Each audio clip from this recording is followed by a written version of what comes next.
ఈరోజు మన టాపిక్ వచ్చేసి నార్మల్ పింపుల్స్ రిలేటెడ్ గర్ల్స్ అంటే ఎక్కువ ఆయిలీ పింపుల్స్ కానీ యాక్నీ అవన్నీ రావడానికి ఫుడ్కి ఎటువంటి రిలేషన్ ఉంటుంది అనేసి అండ్ ఎటువంటి ఫుడ్ తీసుకుంటే యాక్నీ కానీ పింపుల్స్ అది ఎక్కువగా వస్తాయి అని.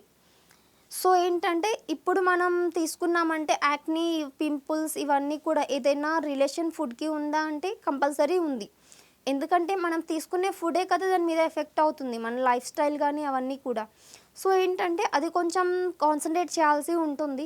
సో ఏంటంటే ఫస్ట్ థింగ్ బాడీ డిటాక్సిఫై చేసుకోవాలి అంటే వాటర్ ఎక్కువ తీసుకోవాలి. సో ఏంటంటే బాడీ కొంచెం అన్వాంటెడ్ ఫ్యాట్ ఎక్సిస్ కానీ టాక్సిక్ ఏదైతే ఉంటుందో అది కొంచెం బాడీ ఎలిమినేట్ చేయడానికి హెల్ప్ అవుతుంది.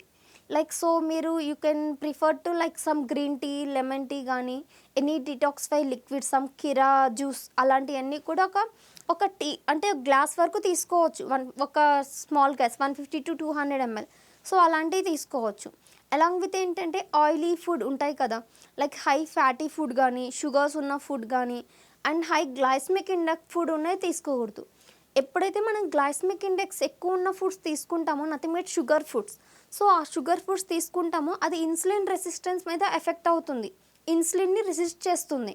సో ఏంటంటే excess oily and sugar food తీసుకోవడం వల్ల బాడీలో సీబమ్ అనేది ఒక రిలీజ్ అవుతుంది. సో ఆ కెమికల్ వల్ల ఏంటంటే ఆయిల్ ఎక్కువ ప్రొడ్యూస్ అయ్యి ఆయిలీ పింపుల్స్ అండ్ యాక్నీ అది డిపాజిట్ అయ్యి బ్యాక్టీరియల్ ఇన్ఫెక్షన్స్ కూడా వచ్చే ఛాన్సెస్ ఉంటుంది. So you better to avoid some sugar and fatty foods అలాగా. అదర్ దెన్ దిస్ మీరు అన్నీ తీసుకోవచ్చు. ఫ్యాటీ ఫుడ్స్ అంటే నథింగ్ బట్స్ కొంచెం జంక్ అవుట్ సైడ్ నూడిల్స్ ఉంటాయి కదా, cheesy food and deep fried rice, puri bonda bajji అలాగా. అంటే కంప్లీట్గా తినకూడదు అని కాదు, మంత్లీ ట్వైస్ అలా తినొచ్చు. అండ్ ఆయిలీ కూడా ఏంటంటే ఎక్సెస్ యూస్ చేసుకోకూడదు.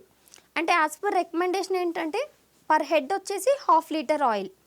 ఇప్పుడు ఇంట్లో ఒక ఇద్దరు ఉన్నారంటే ఇద్దరు కూడా కలిపి మంత్లీ 1 ప్యాకెట్ ఉండాలి, అంటే 1 లీటర్ ఆయిల్. అంతకుమించి ఎక్సెస్ ఉండకూడదు. సో అలా ఆయిల్ కన్సంప్షన్ తగ్గించుకోవచ్చు. అండ్ ఆయిల్స్ కూడా ఏంటంటే రిఫైన్ ఆయిల్, మామూలు ఆయిల్ అని కాదు, ఎనీథింగ్ మీరు యూస్ చేయొచ్చు.